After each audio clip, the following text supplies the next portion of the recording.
my plant besties. Do you have plants and you want the foliage to be nice and shiny and pest-free? Well, today I'm going to share with you my tips on how to keep the leaves nice and shiny and pest-free. Now, the first tip is that to do this on the day the plant needs watering, because it's going to save you so much time. What I do with my small indoor plants and my outdoor plants, when it needs watering, I would take my indoor plant outside, and this is especially effective for ones that have lots of leaves, especially small leaves, because I'm not going to sit there and wipe every single leaf to get rid of the dirt and the pests on it. I'm going to bring it outside and use a garden hose and clean the leaves. I'm going to clean the top part of the leaf, underneath the leaf, the stems. And while I'm doing this, I'm actually watering the plant as well. So doing two things at once to save time. And it's important that to do this at the time the plant needs watering, because if the plant doesn't need to be watered, the soil is already moist, and then to go and wash the leaves again, it's actually going to end up overwatering the plant and causing root rot. So very important to do this when the plant needs watering. And you can also do this indoors in the shower, or if you've got a detachable hose, you can do this in the bathroom by washing the leaves in the bathroom. But the only thing is, I don't tend to do that, because when you're washing the leaves, it's getting rid of dirt, and sometimes the soil can go in the drainage hole, so it can actually block up the drainage in the home. So I rather bring it outside, especially do it on a lawn area where it can actually water the grass at the same time, or in an area where it has a lot bigger drainage to prevent the drainage from being blocked up. So once the leaves have been thoroughly cleaned and the plant has been thoroughly watered, I use a product called Eco Pest Oil. Now, I am not sponsored by this product. I actually like the product, and it's worked wonders for my plants to give it this shine and also to treat pests. And the pests that this oil treats are the most common pests, like mealybugs, spider mites, scales, thrips as well, and fungus gnats. And what I do is that I use this Eco Pest Oil and I spray all over the leaves, underneath the leaves, and the stem as well. And this actual oil actually gives it a lovely shine to the leaves while also treating for pests, because in the end you want to actually deter the pests from actually occurring in the first place. Because if the pest is already there, it's actually harder to actually get rid of the pest. So by doing this, when the plant needs watering each time, it actually deters pests from occurring in the first place. Now, if the plant, and this is especially effective for plants that have small leaves, because I'm not going to sit there and wipe every single leaf with this oil. So just spraying it makes it a lot easier. Now, I can't do this technique for my bigger plants. For example, this Ficus lyrata, it's too big. I'm going to end up breaking my back if I end up moving it trying to move it every single time when I need to water it, trying to move it into the bathroom or outside. So I can't just go and use a garden hose or detachable hose in the bathroom and wash it all down.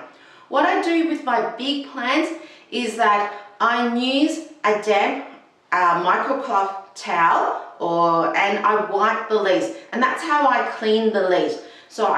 But first of all, I also do water the plant, so I make sure that the plant actually has all the water it requires by watering it.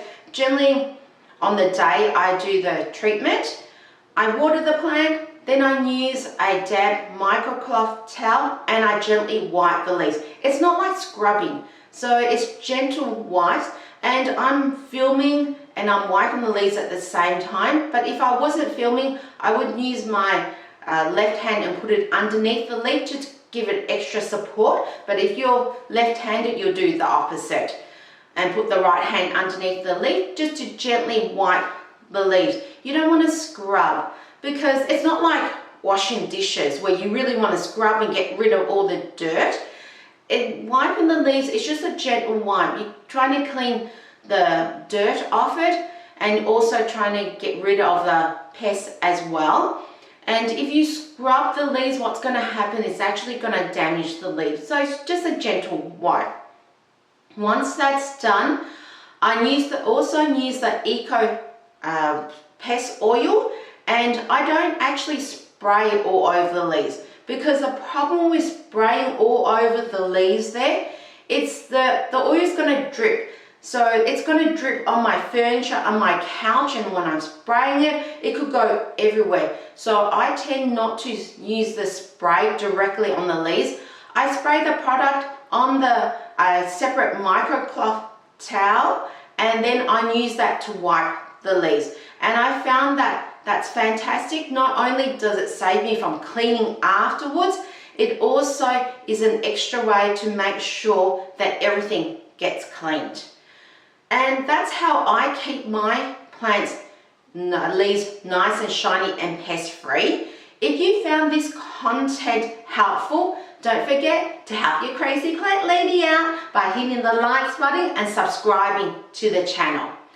Now, if you are in an area you don't have the Eco Pest Oil, you can't get access to it, not a problem. I'm going to share with you my tip on creating a homemade pest control product.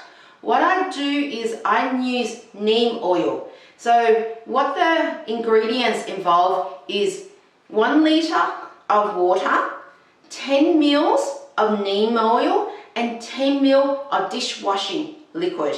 And you want to shake it all up so that everything is mixed in properly. Now, neem oil can produce a funky smell. I actually don't like the smell of neem oil. So what I also do is I put in about a few drops of peppermint oil to try and, to reduce the smell of the neem oil. And also peppermint oil, I like the smell of it.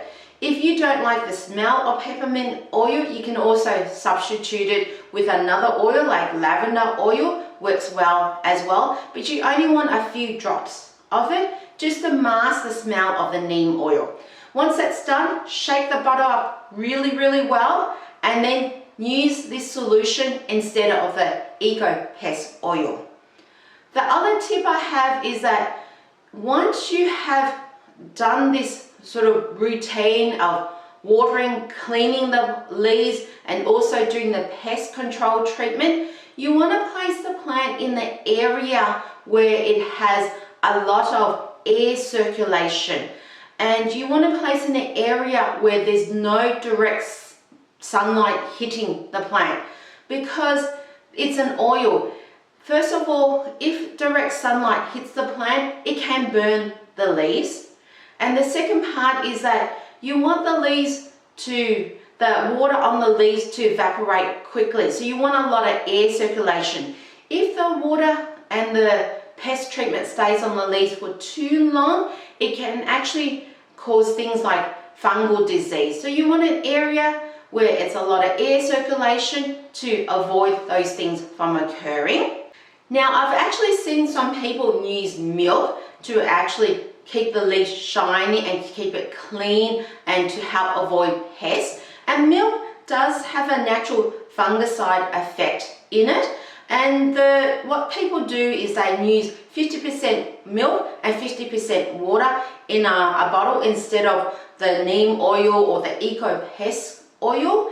And for myself, I don't tend to use that. And the reason for that, I have tried it before and I found that it left a little bit of streaks on the leaves, and also I could actually smell a little bit of funky rotten milk smell. Now my nose is quite sensitive, so you might be different. You may be using that technique, and if you are, I would love to read about your experience of using milk to actually clean the leaves.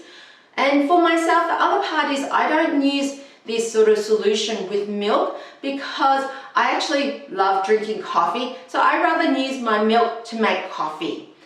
That's my tips for you today to keep your leaves nice and shiny and also pest-free.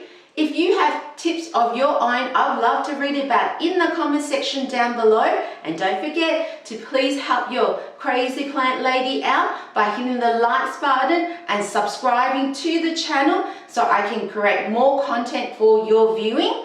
And don't forget also, if you have any questions of your own, you can leave it in the comment section down below and I will get back to you.